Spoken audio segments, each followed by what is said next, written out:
Shamashit, which means deaconess. Jackie here has a little mini Drash for us before the main sermon today.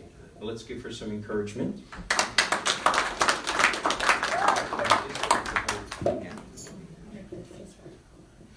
Shabbat shalom, everyone.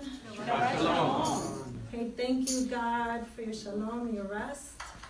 This week was a difficult week for me because I faced many challenges, but through it all, God taught me to trust in Him.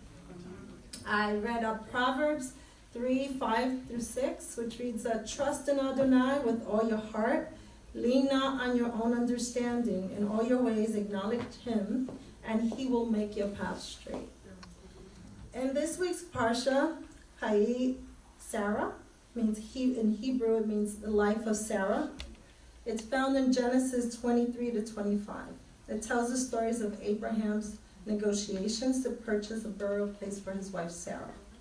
Sarah dies at the age of 127, and Eliezer, Abraham's servant, is sent on a mission to find a wife for Abraham's son Isaac. As I read the parsha, I learned about trust, I learned about faith and obedience. And what stood out to me is in Genesis 24:12-14, when I read Eliezer's prayer, which reads, "Adonai, the God of Abraham, my master," he says, "please make something happen before me today.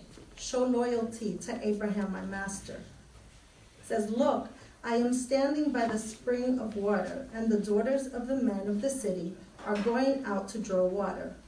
Now let it be that the young woman to whom I say, 'Please tip your jar so that I may drink,' she will say, 'Drink, and I'll also water your camels.' Let her be the one you have appointed for your servant Isaac." And when I read this, I was like, wow, Eliezer, he was so faithful. He was a faithful servant. He was faithful to Abraham and to God. He prayed for God to guide him to find the correct wife for Isaac. You know, he could have just said, "Oh, I'm going to find my own daughter and let her marry, let her marry Isaac." But no, instead he followed God. He prayed for two specific signs. He didn't lean on his own understanding. And the first sign that he prayed for was that the woman would give him water to drink. And the second sign was that she would water his camels. So before Eliezer had finished praying, there was Rebekah. She appears with the jar on her shoulders in Genesis 24:15.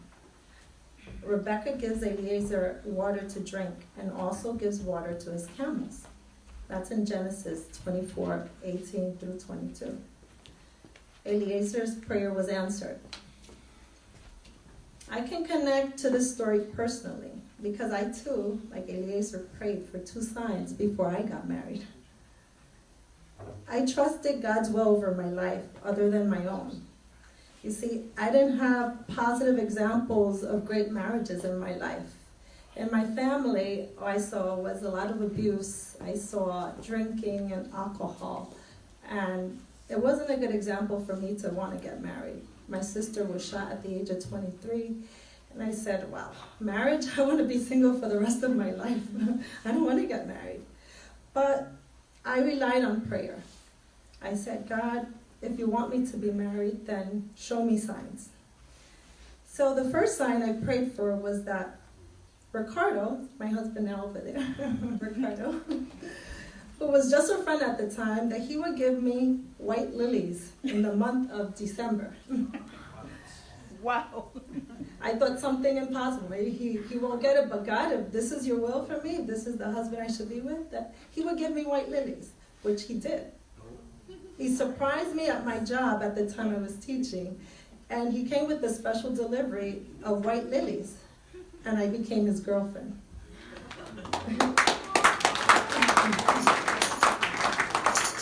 And then a year later, I was just his girlfriend. So a year later, I prayed for a second sign. I said, okay, God, now if you want me to marry this man, give me a second sign that he would give me a Snickers chocolate bar. that he would give me knowing full well that I did not like chocolate. So Ricardo gave me a Snickers bar, telling me, I know you don't like chocolate, but somehow I need to give this to you. Then we got engaged and have been married now for 16 years. So, relationships go through ups and downs, like a roller coaster ride, through challenging times, good times, and not so good, happy times and fun times. God is there with us. Through it all, I trust God in knowing that God knows what's best for me. See, I didn't rely on my own understanding. I could have said, well, I want this type of guy, I want this, I want this, I want these specific traits. But I said, I'm not going to rely on my own understanding. I trust you, God, and God, you can choose the best mate for me. And I did.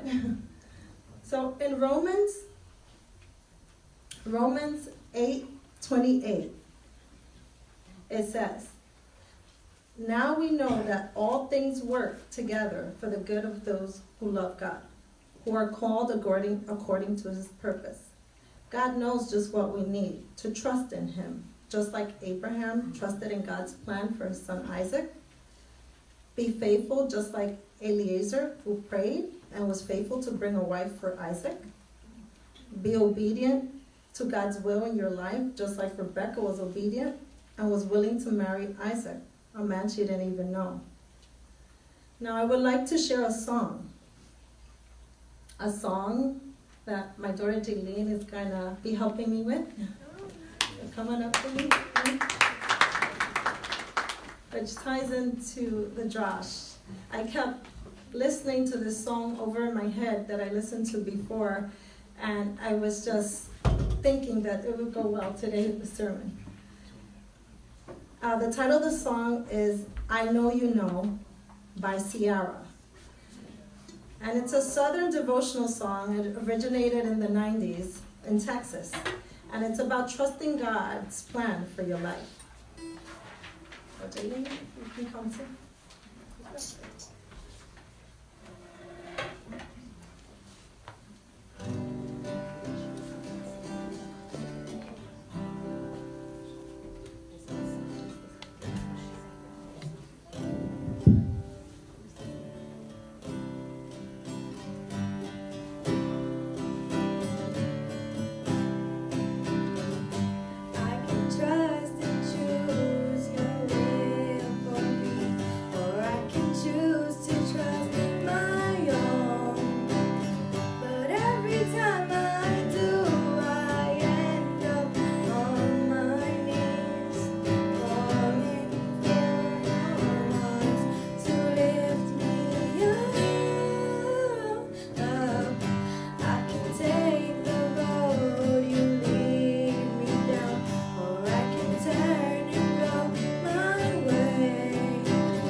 Trust God, be faithful and obey. God knows best.